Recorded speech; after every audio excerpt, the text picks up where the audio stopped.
How's it going, folks? Welcome back to another fun Abridged at-home table read. Tonight, we are doing what we're affectionately calling Friday on Elm Street. We're going to do the remakes of Friday the 13th and Nightmare on Elm Street Abridged. This should be a fun one, so let's jump right into introducing ourselves. I'm Logan. I'm going to be on action description. I'm Erik. I'll be Jared Padalecki. Hi, I'm Anne. I will be Danielle Panabaker. I'm Nicole. I'll be Rooney Mara. I'm Chelsea. I will be Katie Cassidy. I'm George. I'll be Jason Voorhees. Hi, I'm Travis, and I'm playing Kyle Gallagher. Gallner. Gallner. Christ. Forgot the L. And put a whole other letter in there. Yeah, it was just a whole different person. Yeah. Well, on that note, Friday on Elm Street. Friday the 13th, 2009 by Chris W. A Nightmare on Elm Street, 2010 by Graham McMorrow. Fade in. Exterior, Camp Crystal Lake, 1980. Nana Visitor, mother of Jason Voorhees, is about to kill some nameless girl. I'm doing this for my son, Jason. People like you, let him drown. What are you talking about, lady? Your son didn't drown. He's in the bushes watching us right now. Really? Jason? Sweetheart? Is that you?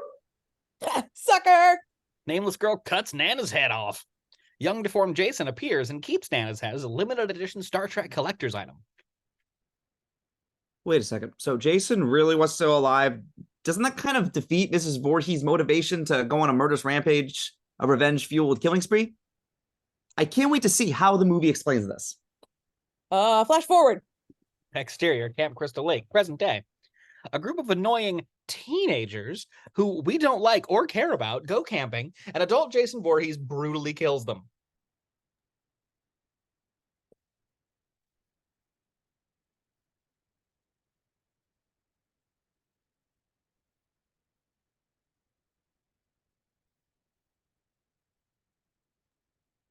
Wait.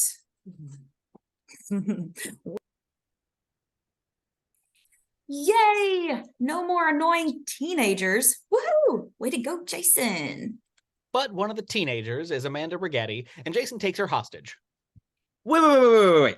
So Jason's taking hostages now? That's stupid. How do you explain this movie? Flash forward. Exterior, town outside of Camp Crystal Lake. 6 weeks later. A new group of annoying teenagers who we don't like or care about are on their way to Camp Crystal Lake.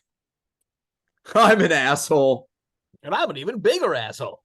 I show my tits.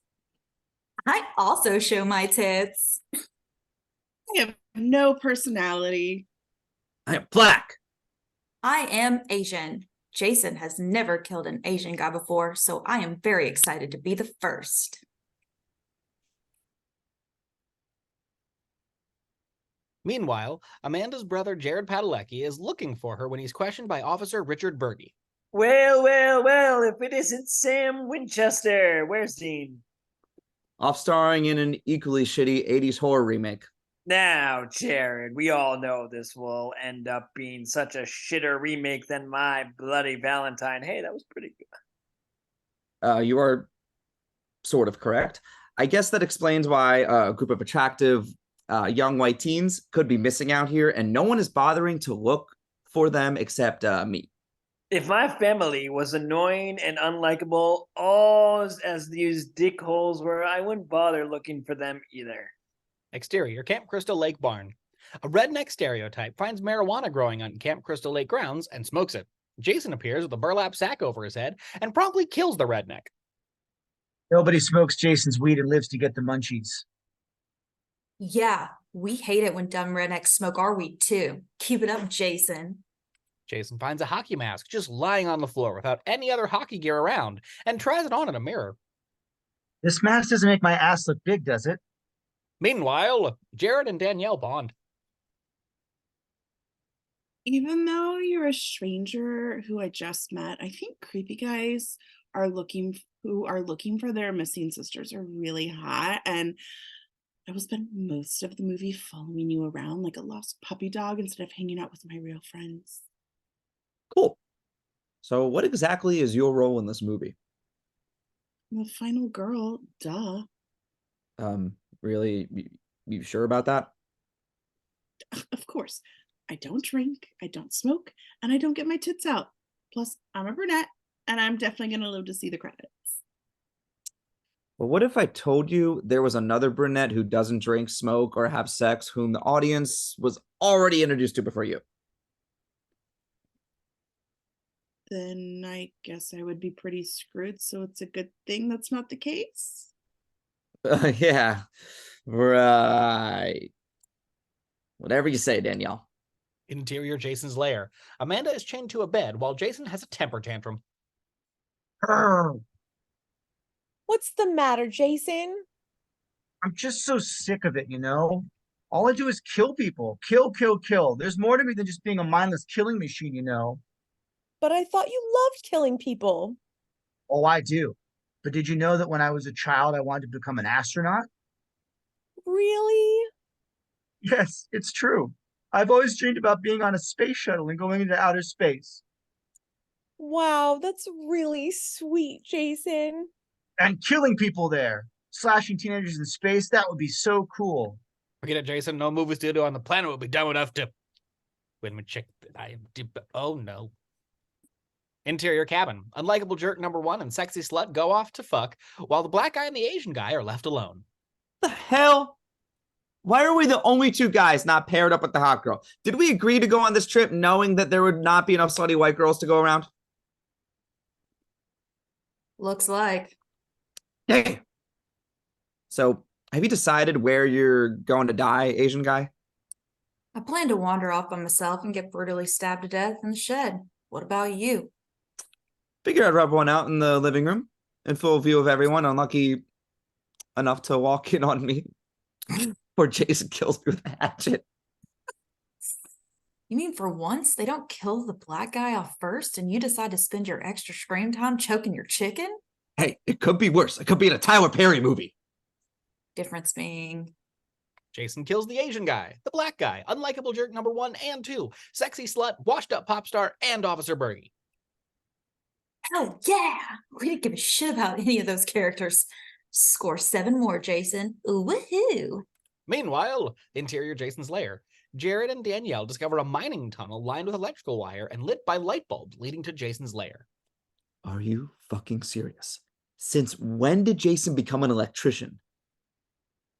Maybe construction workers built this tunnel. Jason's been living out here for almost like 30 years. You telling me Jason will not tolerate harmless teens having sex in his territory, but has no problem with construction workers building tunnels? Well, maybe Jason learned to build this all himself. Yeah, that makes sense.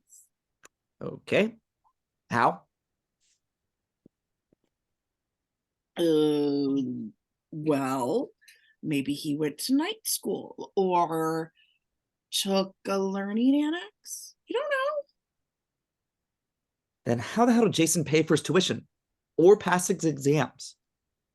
Hey, would you have the balls to flunk a guy who carries a huge fucking machete around as a keychain?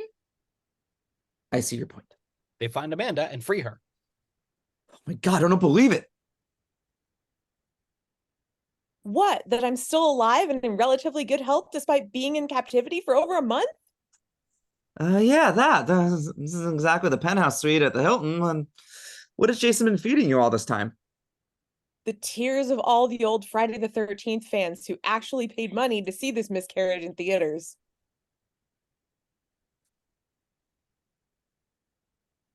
Oh, those tears must have been quite nutritious. Oh, they were. Jason arrives and the teenagers run away, but Jason runs after them. What the hell? Jason's running now? I thought he was a zombie. This is the 2000s, man. Zombies run now. Then we're fucked. Jason catches up and slices the fucking shit out of Danielle. Wait, so I'm really not the final girl? Told you so. Hey, Jason, that mask does make your ass look big. You bitch. Jason grabs Jared and beats the holy shit balls out of him instead of, stabbing him or something. Please, Jason, no more. Your fists are hurting me way more than your machete through my skull would. Jason nearly pounds Jared into Yoplay when Amanda distracts Jason by pretending to be his mother. Who's my special boy? I am. Who's my special boy? I am. He fell for it. Kill him, Jared. What the? Oh, fuck. Jared and Amanda kill Jason.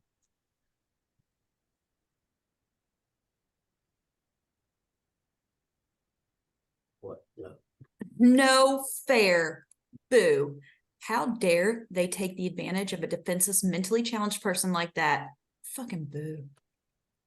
Exterior, the lake in Camp Crystal Lake. Jared and Amanda dump Jason's body in the lake along with his machete and hockey mask. Was it such a good idea to bury Jason with all of his kill gear? What if he's still alive and bursts out of the lake and grabs me? He does! Surprise. No! Remaking Friday the 13th with the shitty cast, director, writers, and producer, and having the movie not turn out to be a total catastrophe would have been the real surprise. Hey, at least it was better than the Halloween remake. Suck it, zombie! Just for that, I'm remaking Halloween 2. Ah! Oh. And fade in, interior Springwood Diner. Kellan Lutz is asleep at his table. Waitress Rooney Mara wakes him up. Helen, your fan base isn't watching this, so either die providing no emotional strain on the audience or get out. Have you seen my IMDb page? I need this. Besides, I'm not even shirtless yet. Kellan Lutz falls asleep. Jackie Earl Haley appears and they begin to fight. Hey, what are you doing playing this tired icon of horror? Damn, you can't tell it's me under this burned bubblegum face. If only Rorschach could get a franchise. Jackie Earl Haley has Kellan Lutz cut his own throat. This would later be known as the best kill in the movie. Exterior cemetery, Kellan Lutz's funeral. Rooney Mara, Katie Cassidy, Thomas Dekker, and Kyle Gallner stand around. So instead of bringing something new and interesting to this series, director Samuel Bayer has decided to go with a paint-by-numbers remake.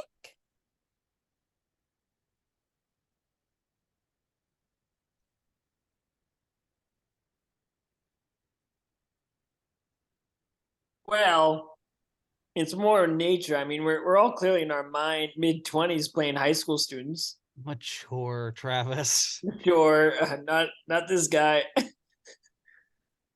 Well, when Gus Van Sant remade Psycho, he realized the groundbreaking Hitchcock classic could not be improved on, so he went with a shot-for-shot remake.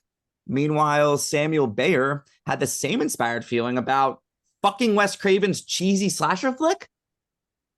How many leads does this movie have? None of us are more than normally written, and I'm too much of a weirdo goth artist to be seen here. Going to my room to listen to music, you probably never heard. Interior Rooney Mara's bedroom. Rooney Mara lies in bed and falls asleep.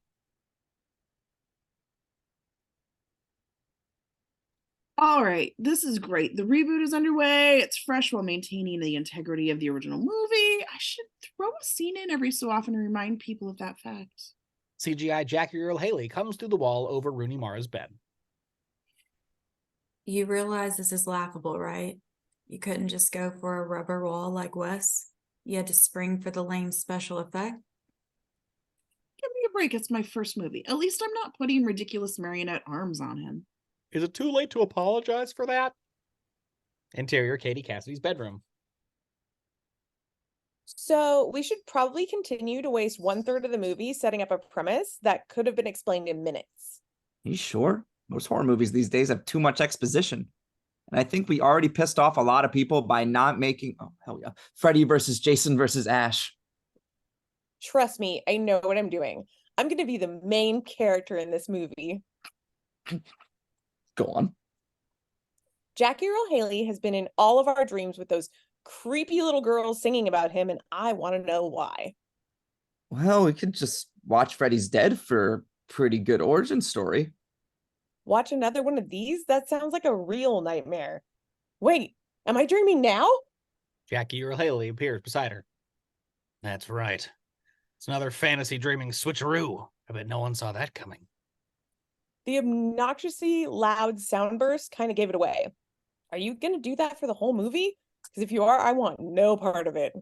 Jackie Earl Haley kills Katie Cassidy by violently tossing her around the room as if she was Amanda Weiss. Damn! If only I could have just pulled out my cell phone, that would have easily got 1 million hits on YouTube.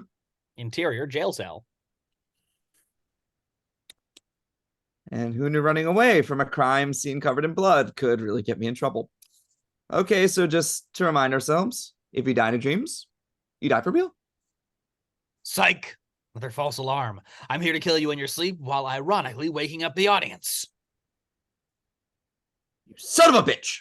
100 maniacs, actually, but hey, he was counting, am I right? Jackie Earl Haley stabs Thomas Dekker through the chest, killing him. Interior Rooney Mara's house. My mom, Connie Britton, is acting strange. I know she's hiding something from me. I'm gonna search endlessly until... Nope. Wait. Found it. She zooms in on a picture to see that Jackie Earl Haley was a gardener working at her preschool.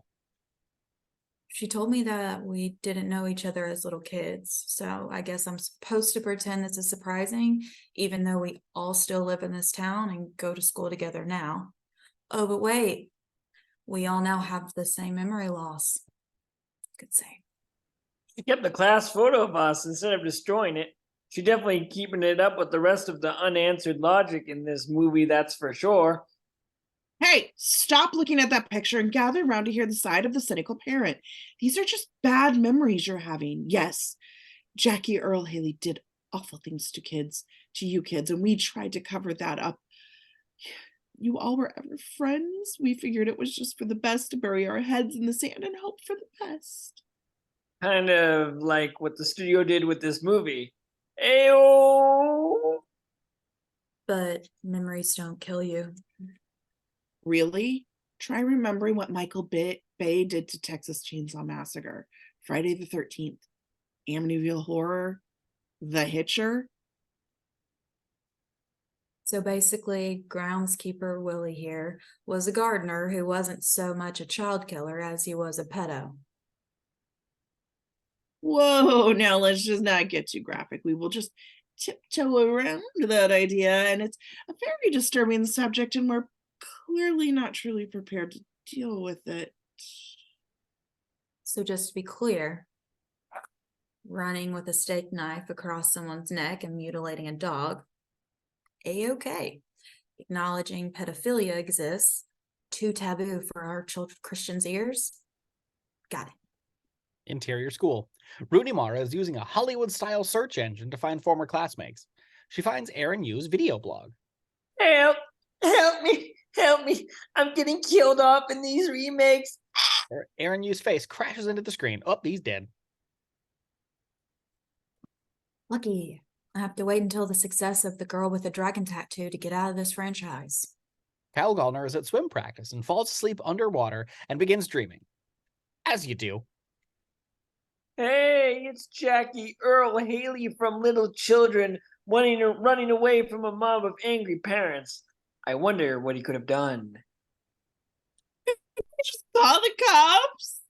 And waste this cool scene people saw in the trailer.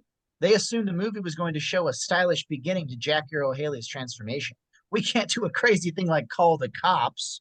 The angry parents burn Jackie Earl Haley alive.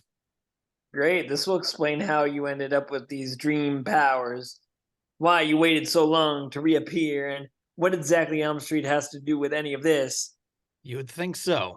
While I'm burning here, I just waiting to reveal that I'm wearing the same classic striped sweater, so warm people's hearts with a nice touch of nostalgia. Remember. Gallner wakes up with and with Rooney Mara begins driving to find their old preschool. Exterior road. This insufferable journey is making me fall asleep. Talk to me so I stay awake. I offered you some pills before and you refused. Maybe you have that D-A-R-E dare t-shirt on a little too tight. Just then, Jackie Earl Haley appears in front of the car. Gallner swerves out of the way. Did you just avoid hitting Jackie Earl Haley? I'm telling you, this movie is breaking down barriers for horror movies. This doesn't even have to be deaths on the screen for people to be scared. Just lazy storytelling will do this trick. Oh, yes. Gallner and Rooney Mara have found their old preschool. Interior, school, not so secret room. I'm gonna fall asleep and kill Jackie Earl Haley, thus avoiding 7 sequels, a failed TV show, and a shitty video game. Good idea. The message of a female empowerment so far has been a washout. We better shove it in the audience's face just before we get into the credits, eh? Rooney Mara falls asleep and dreams that she's in her house. Interior, Rooney Mara's house. 1, 2, here's some shitty CGI for you. That's all you got? A random pop-out? Where are the funny one-liners? Where's the phone tongue? She sinks into the hallway as it turns into blood. How's that for a wet dream? Okay, that was funny. But in the 80s, you would have said something like, oh, is it that time of the month? Damn, you're right. I used to have a shtick. Mind you, it was farcical and off-putting for a horror film, but fanboys seemed to like it.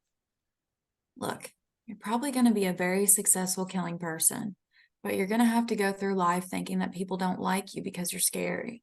And I don't want you to know from the bottom of my heart that won't be true. It'll be because you're not anymore. Well, it's not my fault. They tried to please the old and new fans alike and ended up with this watered-down version of something that's neither scary or fun. Okay, fair enough, but here we are dreaming, and you have me in a little girl's dress that still feels like a long after school special, and I've just about had it. You really think your boyfriend can wake you up? Not even Chris Hansen can save you now. She grabs Jackie Earl Haley and wakes up with him. Fuck. Probably should have just killed you back in Dreamland when I had multiple chances and various powers. Look how far we've come. Now, isn't it the time for competence? If anything, now is the time to rush an ending only to have a better alternate version on DVD. Are you even awake? Test your totem. Better idea. Better idea. Cuts off Jackie's hand. Now, let's set fire to this place, hiding all evidence from adults and the police. Sounds about right. Interior, Rooney Mara's house. Rooney Mara is home from the hospital with her mother, Connie Britton.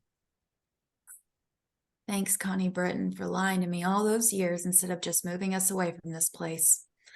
It was no trouble at all, except now I have to make all new friends. Well, it's the role of the adults, to lead you kids in the right answers, even if it means people die in the process. Now, let me just stand here as the audience happily stays put for one final shock everyone knows is coming, regardless of whether it makes sense. Jackie Earl Haley appears in the mirror, stabs Connie Britton through the back of the head, and pulls her back through the glass. There is no way this is going to help the further genre. Just resting on the laurels of past work just to cash in on a good name and legacy. Sorry, I'm writing Scream 5. Did you say something? No! End. And that is our reading for tonight. Thank you so much for joining us, and we'll see you at the next one.